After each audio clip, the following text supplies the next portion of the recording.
할렐루야.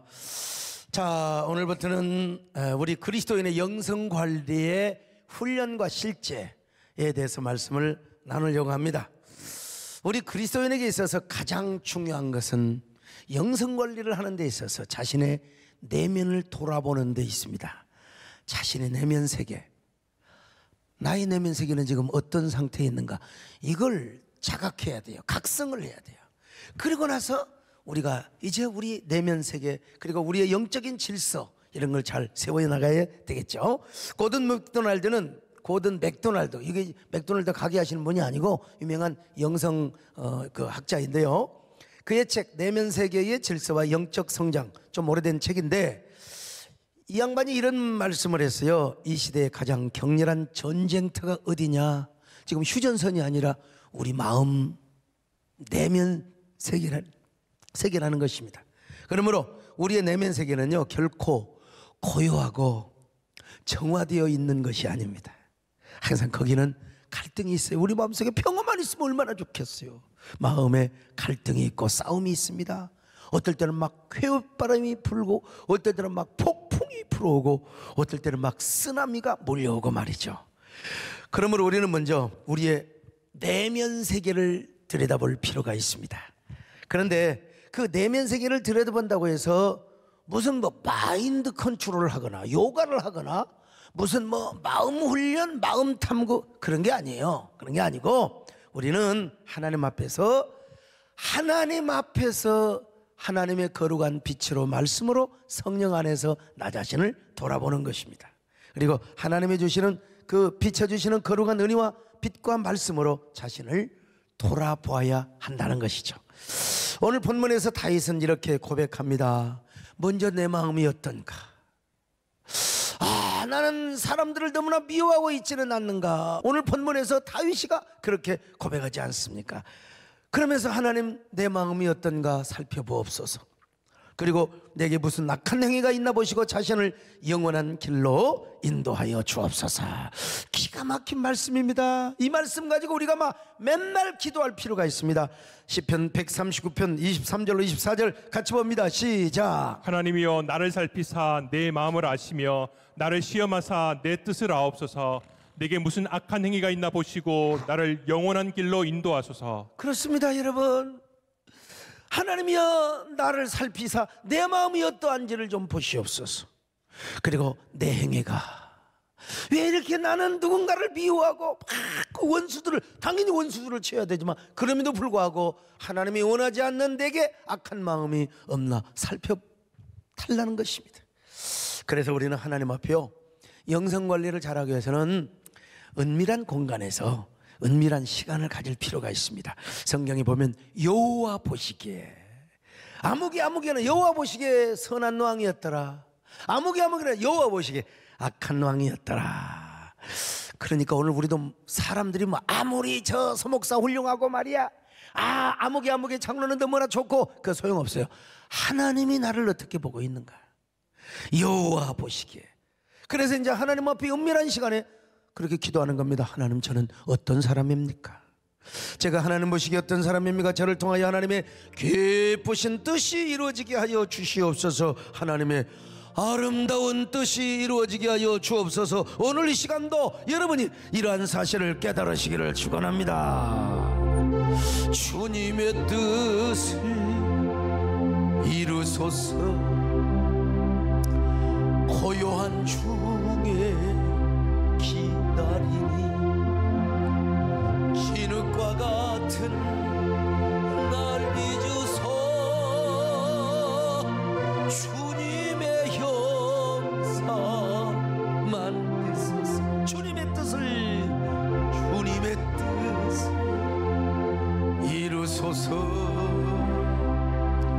주님 발 앞에 엎드리니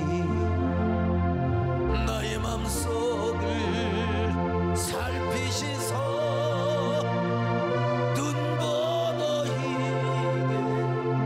하옵소서. 우리가 이런 시간을 가지려면 은밀한 시간과 공간, 이걸 성경에서 뭐라고 하느냐? 골방이라고 말합니다. 골방. 주님도 우리가 기도할 때 골방에 들어가서 문을 닫고 은밀한 중에 있는 하나님 앞에 기도하라고 했어요. 자, 마태복음 6장 5절로 6절 같이 봅니다. 시작. 또 너희는 기도할 때 외식하는 자와 같이 하지 말라. 그들은 사람에게 보이려고 회당과 큰 거리 어귀에 서서 기도하기를 좋아하느니라. 내가 진실로 너희에게 이르노니 그들은 자기 상을 이미 받았느니라.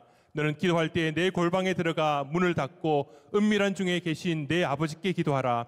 은밀한 중에 보시는 내 아버지께서 갚으시리라. 자, 골방은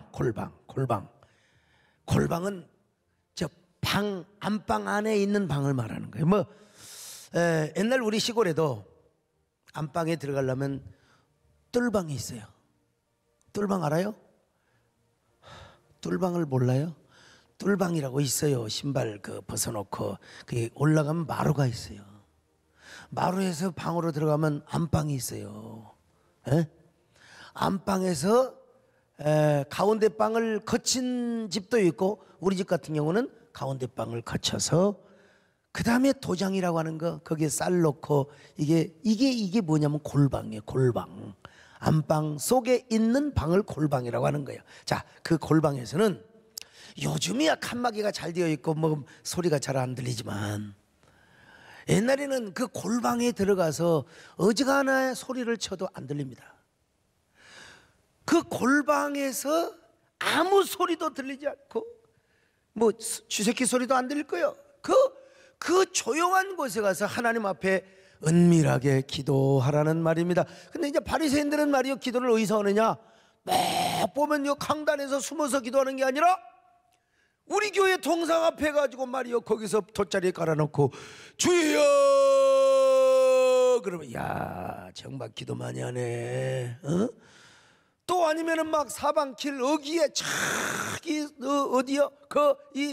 길 어귀에 어디 위에 있는 어디 탑 같은 데 와서 막 그냥 도포를 읽고 쫙 기도하면은 우리 주님은 그들을 위선 떠는 자들이라고 말씀합니다. 저런 짓거리 하지 마라 제자들에게. 야, 저 사람들은 기도 많이 하는 척 경건한 척 사람들에게 존경받으려고 하는데 야, 너희들은 그러지 마. 골방에 가서 기도해라. 골방에 가서 저기 기도해라. 자, 그런데 목사님 우리 아파트에는 골방이 없어요. 이제 그런 사람이 있을 수 있어요. 여러분, 이 골방은 장소적인 의미를 말하는 것은 아닙니다. 바로 공간적인 이 골방보다는 영적인 골방. 진짜 골방의 의미는 뭡니까? 아무 소리도 안 들려. 아무것도 안 보여.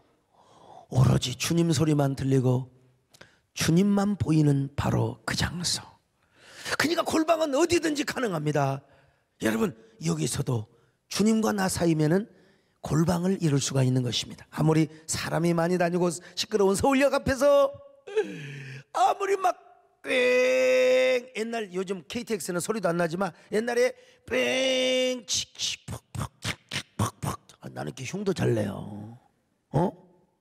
나는 이런 게 옛날에 잘했습니다. 이런 것도 잘해요. 백남방이나 따로 없어. 나도 할 수 있어요. 진짜. 그런데 아무리 서울역에 사람이 많아도 진짜 내 자식을 사랑하는 엄마는 누구 소용없어요. 내 새끼만 보이는 거예요. 그리고 내 새끼 소리만 듣는 거예요. 자식도 마찬가지야. 엄마밖에 안 들려. 엄마밖에 안 보여. 엄마 떨어지면 금방 울어요. 진짜 나오고 사랑하는 남녀가 이제 젊은 남녀예요. 젊은 남녀가 딱 서울역을 걸어가는데 이 자식이 다른 여자가 보이면 이러면 안 돼요. 그리고 또 여자가 자꾸 이렇게 키 크고 말이야 이런 나오고 예를 들어서 같이 가는데 키 큰 놈이 자꾸 보이고 그러면 그건 안 되는 거예요. 오로지 자기가 사랑하는 사람만 바라보고 자기가 사랑하는 사람만 보여야 이게 진정한 관계 아니겠습니까? 그런 것처럼 오늘 우리도 마찬가지야. 아무리 막 옆에서 통성기도하고 아무리 옆에서 누가 핸드폰을 이게 소용없어. 나는 오로지 지금 말씀만 들리는 거야. 나는 기도하고 통성기도할 때도 박수치고 찬양할 때도 다른 거 소용없어. 나는 주님 소리밖에 안 들리고 내가 찬양을 하나님 앞에 드리는 것만 우리가 느껴진다면 그건 뭐예요? 이게 진정한 골방이라고 하는 것입니다. 진정한 골방. 그래서 하나님과 나와 깊은 교제를 하며 내가 주님의 소리를 듣고 내 소리가 주님 앞에 상달되는 이게 바로 골방을 이루는 거야. 골방.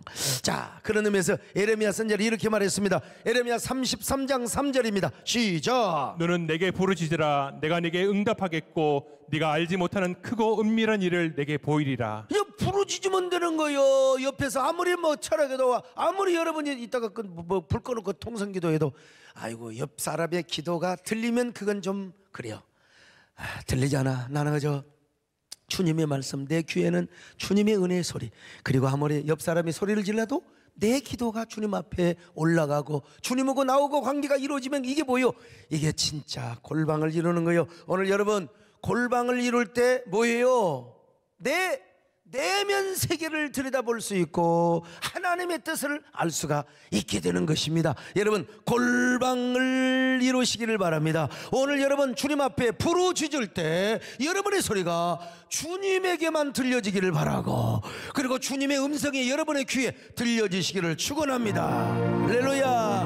마음속에 근심이 있는 사람 주 예수가 나를 슬픈 마음 있을 때에도 주 예수께 아뢰라. 주 예수 앞에 더하라. 주 우리의 친구니 무엇이나 근심하지 주 예수께 아뢰라. 주 예수 앞에 주 우리의 친구니 무엇이나 근심하지 주 예수께. 이렇게 골방을 가지면 그 골방을 통해서 생명의 역사도 나타나지만 응답의 역사도 나타납니다. 그리고 자신을 돌아보는 세계, 돌아보는 시간을 갖게 되는 것입니다. 자, 나 자신을 돌아보는 거, 내면 세계를 돌아보는 거. 근데 내면 세계를 돌아보는데 나의 내면 세계 무엇을 먼저 우리가 살펴볼 필요가 있는가? 이거는 먼저 내 마음밭, 내 마음밭이 어떤 상태인가를 먼저 우리가 깨닫고 자성하며 각성할 필요가 있습니다. 첫째로 나 자신의 마음밭. 마태복음 13장에 보면은 네 가지 마음밭이 있다고 하잖아요. 하나는 돌짝밭이고, 하나는 길가의 밭이고, 하나는 또 가시밭이고, 또 하나는 옥토야. 내 마음밭은 이 넷 중에 어디에 속해 있나? 이걸 우리가 내면 세계를 돌아볼 때 내 마음밭은 어떤 마음밭인가? 예. 여러분은 기본적으로 옥토를 가졌지요. 그래서 예수를 믿었단 말이에요. 예수 그리스도를 구주로 믿었어요. 그런데 우리가 온전한 상태가 아니란 말이에요. 우리가 천국 가 있는 마음이 아니기 때문에 예수 믿는 사람 가운데도 돌짝 받칠 때가 있어요. 잠시. 또 어떤 경우는 달아졌어. 너무 오래 예수를 믿고 하다 보니까 이게 마음밭이 달아져가지고 거기서 설교 시간만 되면 졸아보라 하고 설교 듣자마자 새가 와서 쪼아들어버려. 쪼아 먹어버려요. 마귀한테 금방 하나님의 받은 은혜를 뺏겨버려요. 예. 그런가 하면은 가시밭이 있는가, 옥토인가, 이걸 한번 저녁에 우리 마음밭을 한번 살펴볼 필요가 있어요. 첫째, 내 내면 세계, 우리 마음 밭이 돌짝밭은 아닌가, 이거 한번 생각해 볼 필요가 있어요. 한번 바라볼. 자, 마태복음 13장 20절로 21절입니다. 시작. 돌밭에 뿌려졌다는 것은 말씀을 듣고 즉시 기쁨으로 받되 그 속에 뿌리가 없어 잠시 견디다가 말씀으로 말미암아 환난이나 박해가 일어날 때에는 곧 넘어지는 자요. 여러분 말씀을 받긴 받았습니다. 말씀은 받았는데 돌짝밭이니까 햇빛이 뜨면 금방 습기가 말라버리잖아요. 그러니까 그냥 완전히 말라 삐뚤어져 버려요. 그래서 누가복음 8장 6절에 보니까요, 습기가 없어서, 자 한번 8장 6절 봅니다. 시작. 더러는 바위 위에 떨어짐에 싹이 났다가 습기가 없으므로 말랐고. 싹이 나긴 났어요. 분명히 은혜는 받았어요. 분명히. 그런데 이게요, 마음이 얇아버려. 마음이 냄비 뚜껑 같아가지고 은혜는 받았는데 금방 식어버려. 누가 뭔 얘기를 하면은, 누가 무슨 핍박을 하면, 누가 막 흉을 봐버리면 그냥, 그래서 코로나 온다고 그냥 교회 안 나온 사람들, 당연히 지금은 10%밖에 못 나오지만 옛날에 나와도 될 때도 안 나오는 사람들, 직장에서 교회 가지 말라고 이런 사람은 뭐요? 돌짝밭이죠. 예수님이 말씀하시는 돌짝밭의 의미가 뭐예요? 흙에 깊이가 없어요. 흙에 깊이가 없기 때문에 싹이 났긴 났는데 햇빛이 뜨니까 말라서 습기가 말라버리니까 그냥 싹이 말라 비틀어버린 거죠. 자, 싹이 나면 무슨 소용입니까? 금방 말라버린 것은. 우리 마음이 이런 돌짝밭이 되어서는 안 됩니다. 우리가 하나님의 말씀을 받는데 이상하게 어떤 사람은 감정으로 받습니다. 분위기로 받습니다. 참, 그래서 복음을 듣고 은혜 받을 때는 할렐루야 아멘, 너도 은혜 받으니까 나도 받고 니도 헌신하니까 나도 헌신하고. 근데 분위기에 들떠서 맹목적으로 은혜를 받다 보면 은혜 받고 찬양하고 그럴 때는 좋아요. 그 분위기가 너무너무 좋았는데, 근데 나중에 보니까 뭘 갖고 은혜 받았어? 뭘 갖고 웃었어? 도대체 어디가 은혜가 됐어? 그러면 나도 몰라. 나도 몰라. 이런 사람 나도 몰라. 금방 분위기에 들떠서 은혜 받는 것처럼 보이지만 금방 집에 가면 금방 또 세상 사람 누구 친구 만나면 금방 그 마음 완전히 그냥 포타 타져버려요. 이 마음이 뭐요? 돌 같은 마음, 돌 같은 마음. 또 어떤 의미로도 얘기할 수 있냐? 강팍한 마음이야, 강팍한 마음. 이런 사람은, 근데 워낙 목사가 와서 설교를 잘하고 교회 분위기가 좋으니까 오긴 와서 은혜를 받았어요. 분위기에 은혜를 받은 것처럼 보이지만 또 이내 강팍한 마음으로 돌아가버려.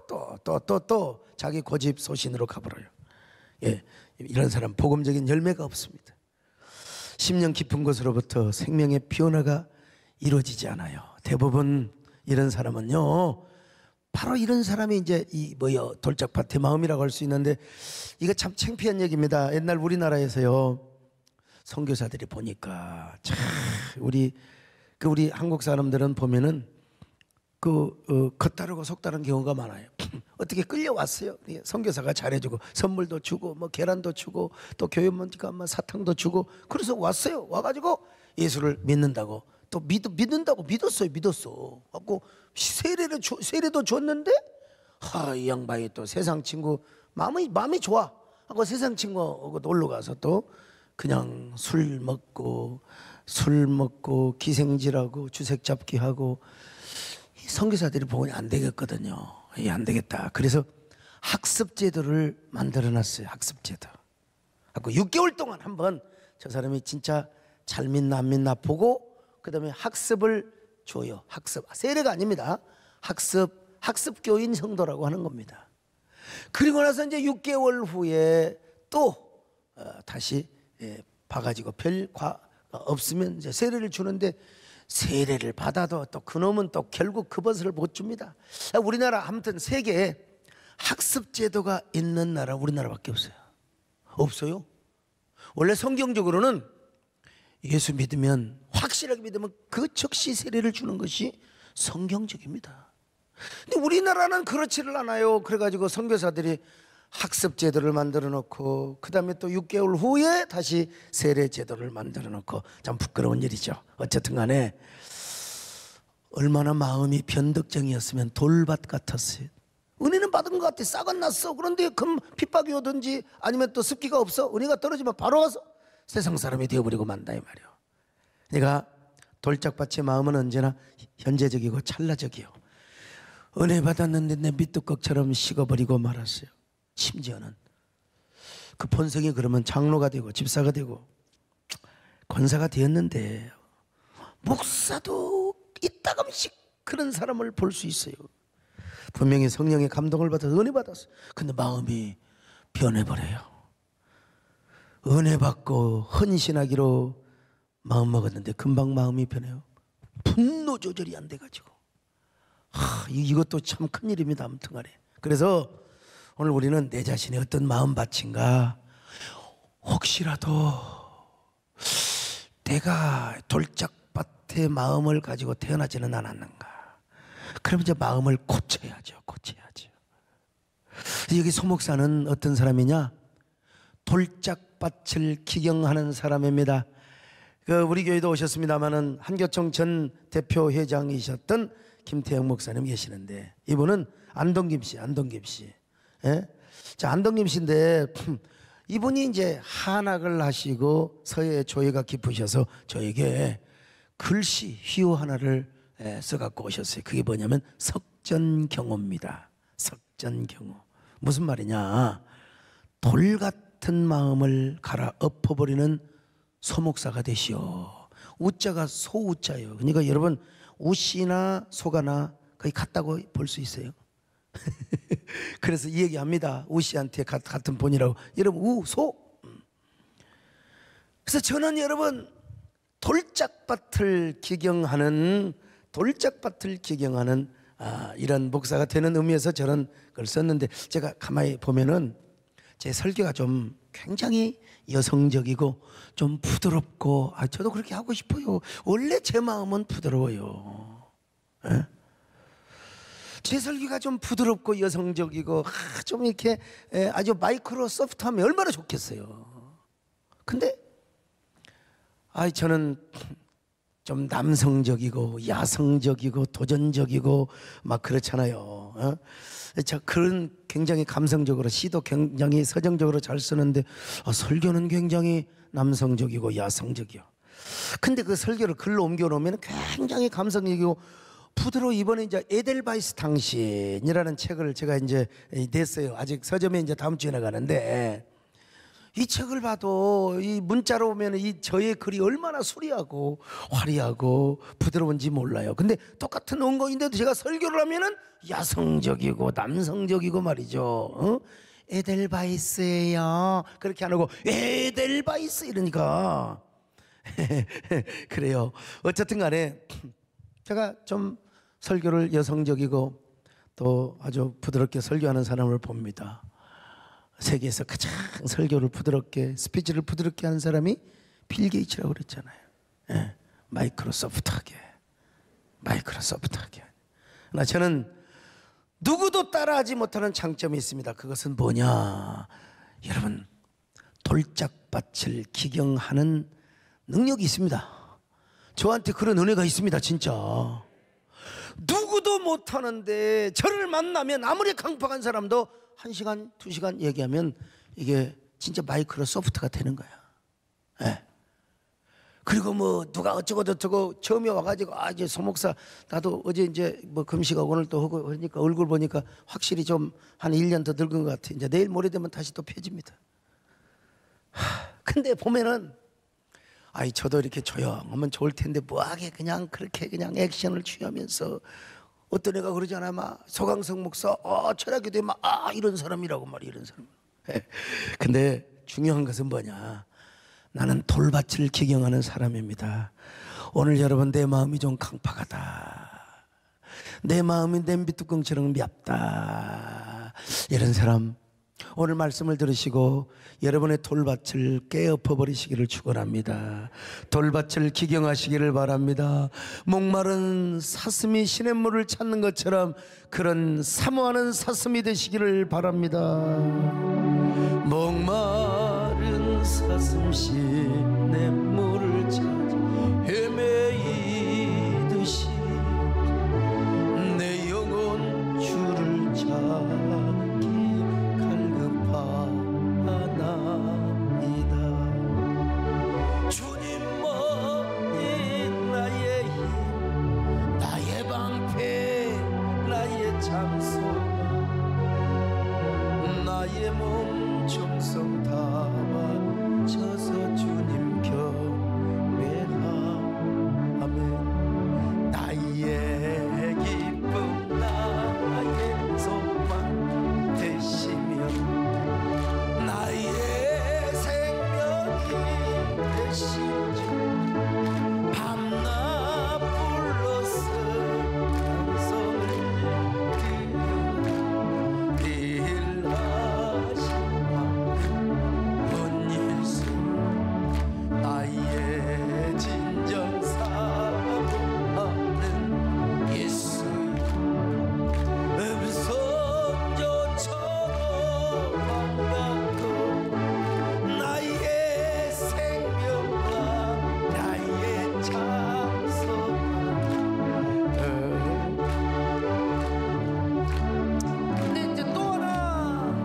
자신은 내 마음이 또 너무 달아져 있지는 않는가? 길가의 밭은 아닌가? 이거 우리가 다 아는 말씀이야. 여러분, 우리가 내면 세계를 돌아보면서 내 마음밭은 어떤 마음밭인가 한번 살펴볼 필요가 있다고요. 자, 마태복음 13장 19절을 봅니다. 시작. 아무나 천국 말씀을 듣고 깨닫지 못할 때는 악한 자가 와서 그 마음에 뿌려진 것을 빼앗나니 이는 곧 길가에 뿌려진 자요. 자, 길가에 뿌린 씨앗은 새가 와서 쪼아 먹어버려요. 새가 와서 옥토에 떨어진 밭이야. 잘 떨어져서 새가 와서 쪼아 먹을 수 없지만 길가의 밭이 그냥 뿌리면 와서 비둘기가 와서 쪼아 먹고 꿩이 와서 쪼아 먹어버려. 그냥 새가 날아 참새도 와서 쪼아 먹어버린다 이 말이요. 옛날 항상 보면 그 논두렁 옆에 길가의 밭이 있습니다. 그러죠? 길가, 그러니까 이게 밭도 아니고 길도 아니고, 근데 사람들이 다니니까 이게 길이 돼 버렸어.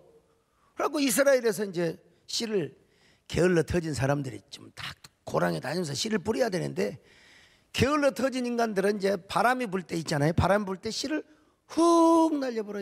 그냥 게을러 하여간 느린 보들 훅 날려버리면은 바람 따라서 그냥 다 골고루 부러지는데, 더러는 요놈의 씨가 길가에 떨어질 때가 있어요.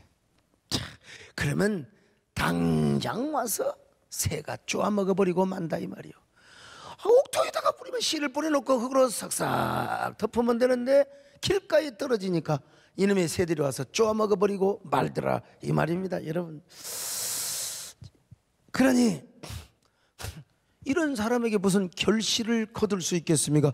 땅에 떨어진, 저 길가의 밭에 떨어진 씨는 절대로 결실을 기대할 수가 없는 거예요. 여러분, 길가의 마음밭은 달아진 마음입니다. 달아진 마음이야. 너무 달고 달은 마음. 아무리 회개를 이야기하고, 아무리 하나님 앞에 사랑을 이야기하고 순종을 이야기하고, 아무리 하나님의 그 사랑 이야기를 해도 아이고 달아지가 않고, 그 뭐 십자가 또 십자가 이야기하네. 아유 뭐 그냥 또 아이고 저 목사가 또 저 어려우니까 또 헌신 이야기하고 있어. 맨날 또 저 헌금하고 이래.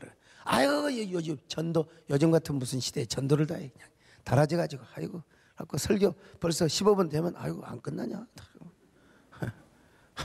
유튜브 들이다가도 아이고 야 힘들다 야 니나 봐라. 그러고 딱 또 달아진 마음.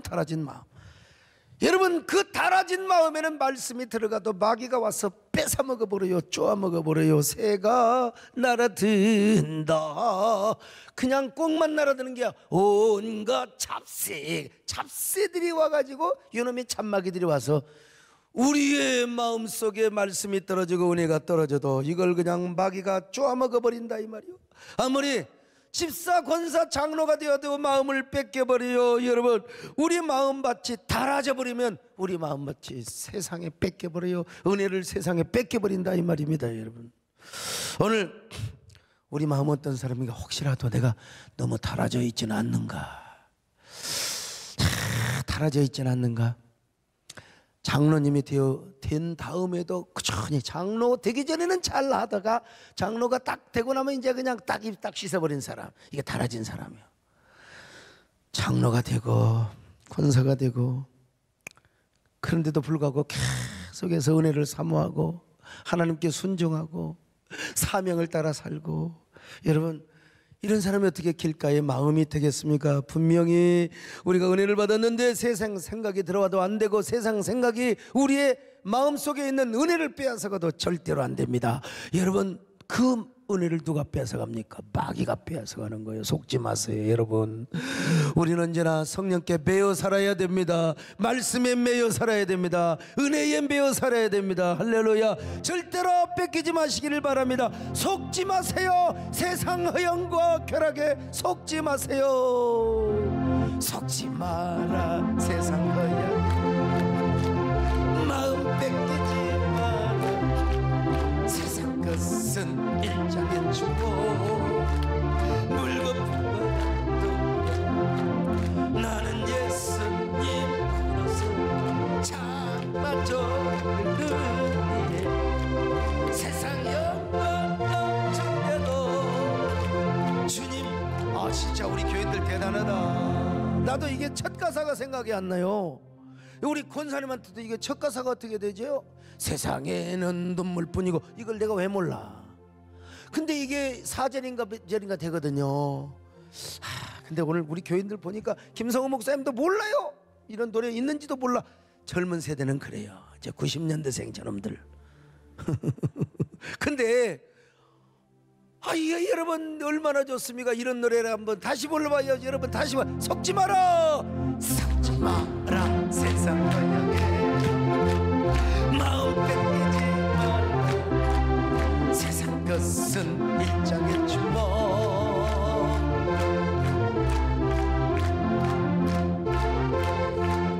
들어서 참만 세상 영광 더 주님만을. 참 얼마나 이런 찬양이 굉장히 박자도 잘 맞고 노래하기도 좋고, 이런 찬양이 이제 부흥 찬양이라고 말이에요. 요즘 찬양은 막 박수치기도 애매하고 뭐 하더라고. 그냥 아무튼간에 요즘 싱어게인 보니까 이게 우리 성형하고 막 걔들은 막 머리띠 두르고 와가지고 막 하고 하는데, 이게 이제 또 그들의 성향이죠. 창조적인 음악. 그래서 이제 싱어게인이요, 다시 노래를 새롭게 창조하고 부르지만, 근데 우리는 이런 노래가 좋다니까요. 아무튼 사람을 보며 세상을 볼 때 이것도 박수치기 너무나 좋아요. 한번 불러볼까요? 사람을 보며 좋아요. 세상을 볼 때 만족함 없었네. 나의 기분을 나는 만족함. 저기 빛나는 태양을 보라, 저기 서 있는 산을 보아라. 천지지으신 우리 나를 사랑하시니 나의 하나님 나는 만족함. 할렐루야. 동남풍아 불어라, 서북풍아 불어라. 가시면 예수야. 할렐루야, 할렐루야. 예수야, 할렐루야. 이 길가에 밭도 그냥 갖다 쟁기질로 갖다 갈아 엎어버려야 돼요. 엎어버려야 돼요. 그런가 하면 또 내 마음은 혹시라도 가시밭이 아닌가, 이거 한번 살펴봐야 돼요. 마태복음 13장 22절입니다. 시작. 가시떨기에 뿌려졌다는 것은 말씀을 들으나 세상의 염려와 재물의 유혹에 말씀이 막혀 결실하지 못하는 자요. 여러분 가시밭에 떨어졌어요. 분명히 싹이 났어요. 꽃까지 피기는 피었는데 이게 바람 불고 뭐 그러니까 이 찔레가시에 그냥 땅가시 찔러버리고 그냥 그 가시밭에 떨어지니까 더 이상 꽃까지는 자르면 피울 수 있는 열매를 못 맺어요. 그냥 가시가 찔리고 그냥 뭐 바람 불고 하니까 그냥 상처가 나고. 이건 뭐냐? 내가 열심히 믿어보려고 하는데 너무 핍박이 온 거예요. 너무 핍박이 온 거예요. 이 핍박 때문에 열매를 못 맺어버려. 내가 정말 신앙생활 잘해보려고 했어. 그런데 막 시댁에서 그냥 구정 돌아온다고 또 이제 제사 지내고 뭐하고 그냥 남편 핍박하고 그냥. 근데 옛날에 우리 선진들은 어떻게 믿은 줄 아세요? 교회 못 가게 아니요, 시아버지가요 며느리 그냥 머리를 싹 잘라버렸어요. 근데 못 가는 거예요. 그냥 수건을 쓰고 교회를 가네. 수건을 쓰고. 그래서 이제 남편을 시켜서 야 이 바보야, 우리 문중에 그런 여자가 옷을 다 벗겨버리고 새벽에 옷을 벗겨버리고 옷을 다 치워버렸어. 그게 어떻게 가겠어? 근데도 참 옛날에는 그렇게 믿었어. 그냥 이불을 둘러쓰고 교회를 갔어. 진짜 누가 봐도 미친 여자지. 옛날에 그랬습니다.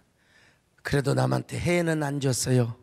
이불 둘러쓰고 다 콩카먹으니까 뭐 설교 끝나고 들어가서 기도하고. 진짜 옛날에 그랬다니까. 지금은 이제 감염병식이라 좀 다릅니다.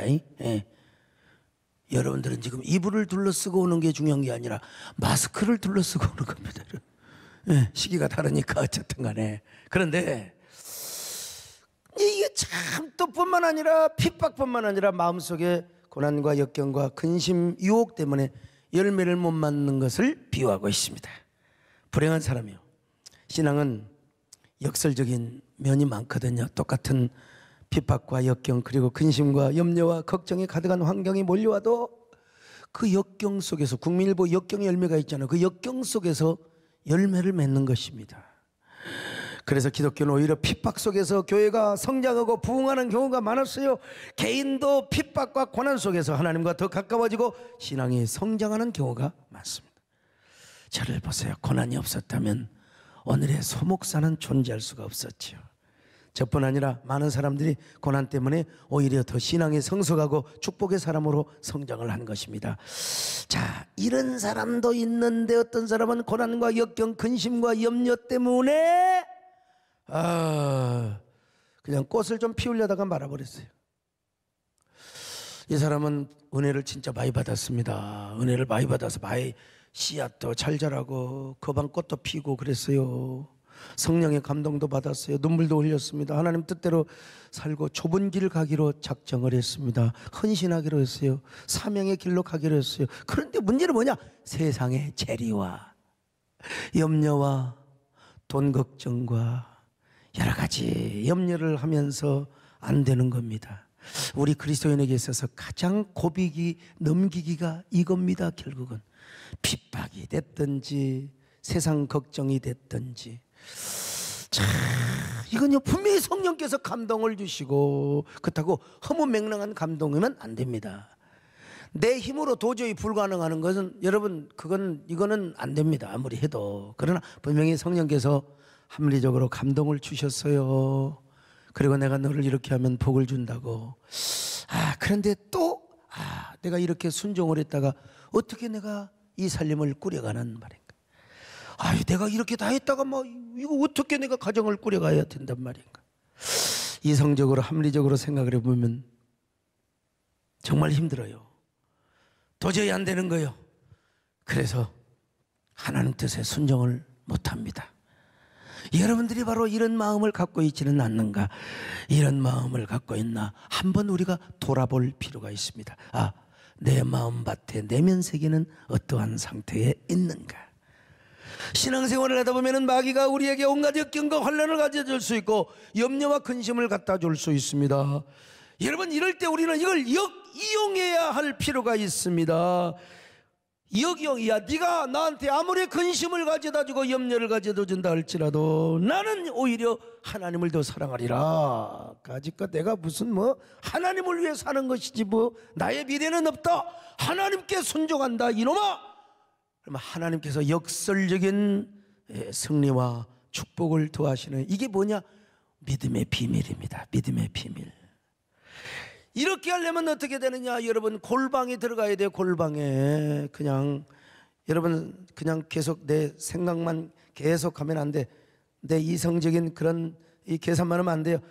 골방에 들어가서 깊이 주님과 기도하고 의논을 해보세요. 주님만을 바라보고 가만히 내 마음 세계를 살펴보며 주님 앞에 여쭈어 보세요. 그러면 주님께서요 모든 세상의 재리와 염려, 걱정 다 물리쳐 주시고, 그리고 주님께서 우리에게 성령의 감동을 주실 것입니다. 그리고 축복의 말씀을 여러분들에게 시각적으로 보여줄 거예요. 내가 너에게 복을 준다. 내가 너에게 본때로 복을 줄 것이다. 다 누구에게나 시험이 있어요. 마음에. 고든 맥도날드처럼 우리 전쟁터는 어디에 있어요? 우리 마음에 있다니까요. 우리 마음에. 그럴 때 이제 이런 노래를 한번 불러보세요. 시험 걱정 모든 괴 없는 사람 누군가 부질없이 낙심만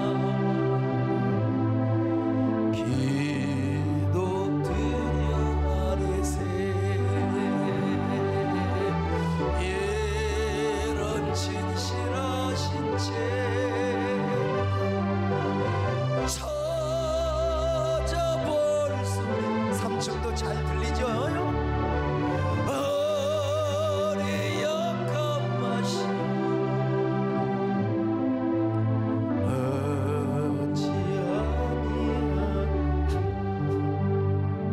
네 번째는 내 마음은 어떤가? 좋은 땅 옥토가 아닌가? 무조건 감사해야죠. 자, 마태복음 13장 23절입니다. 시작. 좋은 땅에 뿌려졌다는 것은 말씀을 듣고 깨닫는 자니 결실하여 어떤 것은 100배, 어떤 것은 60배, 어떤 것은 30배가 되느니라 하시더라. 여러분, 좋은 땅은 설명할 필요도 없어요. 옥토에 떨어지니까 이른 비 늦은 비가 내려서 당연히 이 결실을 맺는 거 아니겠어요? 싹도 잘 나고 꽃도 잘 피우고, 그래서 30배, 60배, 100배의 결실을 맺는 거예요. 이게 바로 진정한 그리스도인의 마음밭이어야 됩니다. 그냥요? 아니요. 30배, 60배, 100배로 하나님이 축복해 주신다는 것입니다. 자, 누가복음 8장 15절입니다. 시작. 좋은 땅에 있다는 것은 착하고 좋은 마음으로 말씀을 듣고 지키어 인내로 결실하는 자니라. 그러니까 이 사람은 어떻게 해야 돼요? 인내해야 됩니다. 인내. 예. 좋은 밭은, 아이고 좋은 밭이라고 해서 바람이 안 불겠어요? 추위가 안 와요? 막 폭풍우가 안 오겠으며 그래도 인내하는 겁니다. 여러분, 복을 받을 때까지 인내하시기를 축원합니다. 참으시기를 바랍니다. 절대로 참으셔야 돼요. 이제 이런 사람들은 무엇이든지 순종하는 겁니다. 인내하고 절대로 순종해. 자, 요한복음 2장 5절입니다. 시작. 그의 어머니가 하인들에게 이르되 너희에게 무슨 말씀을 하시든지 그대로 하라 하니라. 여러분, 어떻게 물이 포도주가 되게 하는데 물통에다 물을 담아야지 어떻게 정결례통에다가 물을 담으라고 하는 거, 이건 말이 안 돼요. 그 정결례탕은 뭐요? 손발을 씻는 곳이라니까. 손발을 씻어요. 거기다가 왜 물을 부으란 말이에요? 지금 포도주를 만들려고 하는데 그래도 부으라 이거야. 주님이 하라면 시키면 시킨 대로 하는 겁니다. 여러분, 디아코노스는 자기 주장이 없어요. 그냥 시키면 아멘 하는 겁니다.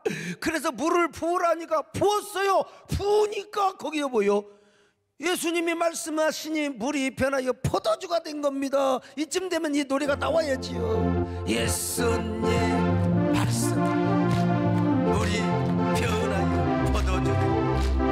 예수님이 말씀하시니 물이 변하여 포도주 된.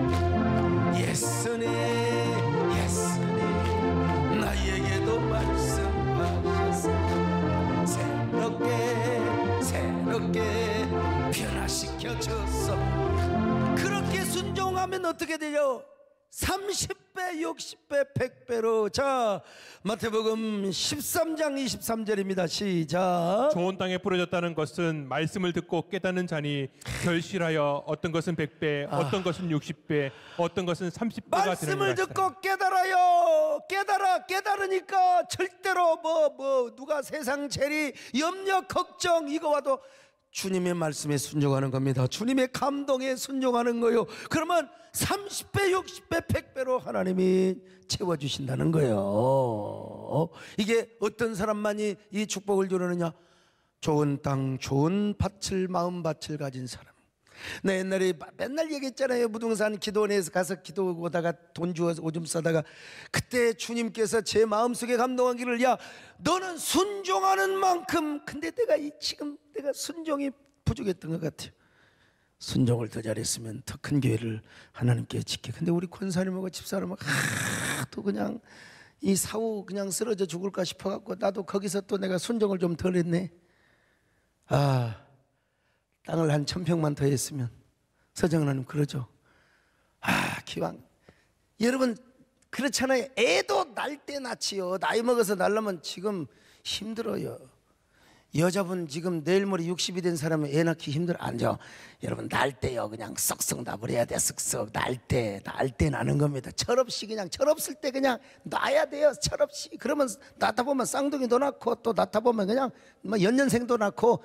근데 나중에 막 자랄 때는 싸우고 막 아이고 힘들어가지고 그냥. 그래도 지내놓고 보면 그놈들이 내 멸류가 아니고 나의 자랑이더라 이 말이에요. 아멘은 사람 하나도 없네. 마찬가지입니다. 여러분, 우리가 주님 앞에 정말 주님 앞에 순종하는 만큼, 주님이 감동할 때 주님의 말씀에 헌신하는 만큼 하나님께서 복을 주신다는 거예요. 자, 그러려면 우리가 어떤 마음을 가져야 돼요? 옥토. 만약에 여러분이 나는 이런 마음을 가지고 있다, 어떻게 하나님께서 나에게 왜 이런 마음을 주셨는가? 이런 사람은 무조건 감사해야 됩니다. 오늘 이 말씀을 들으면서 하나님, 내 마음을 옥토되게 하여 주옵소서. 예? 옥토. 나는 오늘 미리 오기 전에 헌금 딱 하고 왔어요. 나도 건강도 감사하고 이 설교 올라면 나도 하나님 앞에 순종을 해야 될 거 아니에요. 옥토 감사한 것. 예, 옥토란 말 안 썼지만 하나님 건강검진하여서 정말 좀 고맙습니다. 옛날에는 막 여기 어느 병원에서 막 제가 지방간이 그냥 중증, 거의 하증, 상증인가 한다더니 좀 뻥을 쳤는지, 아니면 하나님이 더 고쳐주셨는지. 지방간도 경증이라네. 세상에. 지방간도, 이건 지방간이 아니라 완전히 남도간이야. 저 끝에 해남간이야. 그냥 지방이 아니라. 얼마나 여러분 감사합니까? 우리 모두 영성관리 잘 하십시다. 그러기 위해서 나의 내면 세계를 돌아봐야 돼요. 그리고 가장 중요한 게 우리 마음밭이 어떤 것인가. 그리고 나서 이제 다음에 우리가 이제 영성관리하는데, 내면 세계를 바라보는데 우리가 또 어떤 것을 우리가 관리하고 바라봐야 하는가, 다음 시간에 계속 이어서 말씀을 드립니다.